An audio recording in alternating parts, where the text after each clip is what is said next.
Hello guys! Welcome to our channel! Kamusta po kayong lahat? Sana po ay okay lang po kayo. Welcome po sa ating channel. And disclaimer mga idol, ang video ito ay para lamang po sa may bukas ng kaisipan at may malawak na pang unawa. At kung wala po kayo nito, maaari na lamang po mag-skip at mamili po ng mga videos na nararapat po para sa inyo. And please do me a favor, pa-subscribe po ang ating channel and click this tiny notification bell para ma-update po kayo pag meron po tayong mga new upload videos. Ayan. And today's vlog, mga idol,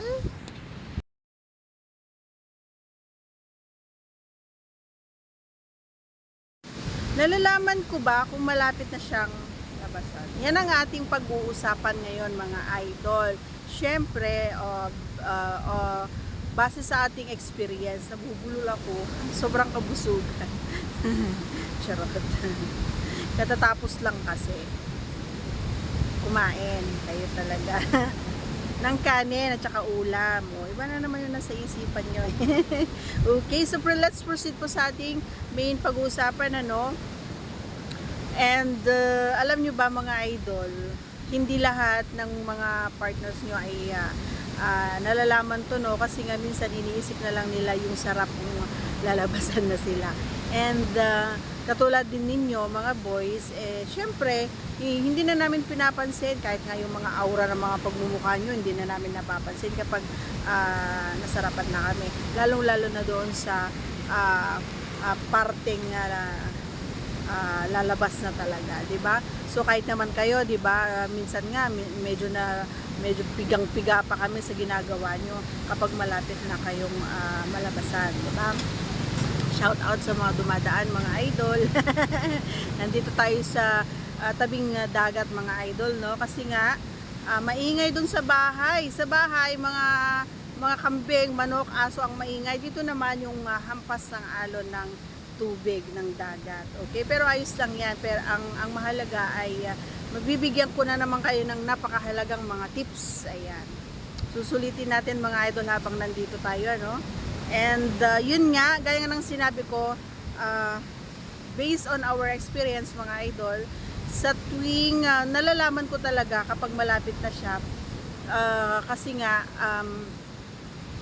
alam mo yung tatlo yun, tatlo yung ginagawa niya pag malapit na siya. Una, yung sobrang higpit na ng kanyang mga hawak. Yan, malapit na yan. And then kapag bumubulong-bulong na yan, yan. Syempre yung binubulong niya, syempre yung ang sarap, ganyan, ang galing mo, yung mga ganyan, mahal na mahal kita, yung mga ganyan. Pag sinasabi niya na yon, malapit na siya. And then kapag sobrang malapit na talaga siya at talagang lalabas na, ang ginagawa nun, hinahalikan niya. Yun yung palatandaan ko. And then kapag binilisan niya na apat. Pag binilisan niya na yung kanyang pagkadyot, ay talagang lalabas na siya. Mga isa, dalawa, mabibilang mo na lang yung mabibilang mo yung kadyot na, alam mo yon, yung mabilis na mabilis, pero mabibilang mo siya. And then lalabas na. Ganun kadali kapag alam ko kapag okay na siya. And syempre, ang pinaka-importante naman dyan, mga idol, is yung pinatapos niya ako. Always na nangyayari yon, kasi nga dati nauna siya, pero nung sinabihan ko na siya na wag namang ganun, lagi na lang ikaw yung nauuna, hindi maganda sa pakiramdam. Hindi lang sa akin siguro, kahit sa mga partners ninyo, nahiya lang silang magsabi sa inyo. So I do hope na magkaroon kayo ng idea, no, mga idol. So always isipin nyo yung kapakanan ng inyong mga kapartners, no? Hindi lang yung ano nyo, yung bibog nyo, kasi nga minsan kapag may mga time din talaga na syempre masarap, 'di ba? So talagang gusto nilang malabasan din. Katulad nyo lang din. Syempre kapag natusok ba naman, syempre masarap na 'yon. Ganun 'yon. Iba kasi yung minsan yung naiisip ng mga boys, no, yung matapos lang kayo, kapag itinusok niyo na, kumadyot kayo, tapos na kayo. Hindi niyo iniisip yung yung side ng mga babae.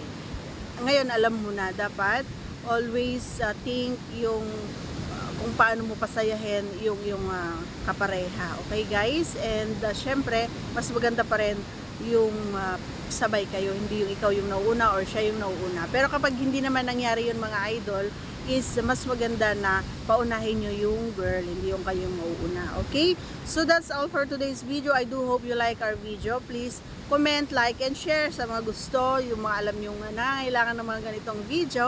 And once again, please don't forget to subscribe and click our tiny notification bell so that you'll be updated every time we have a new upload videos. Thanks for watching everyone. Take care cause I care. I love you. Bye!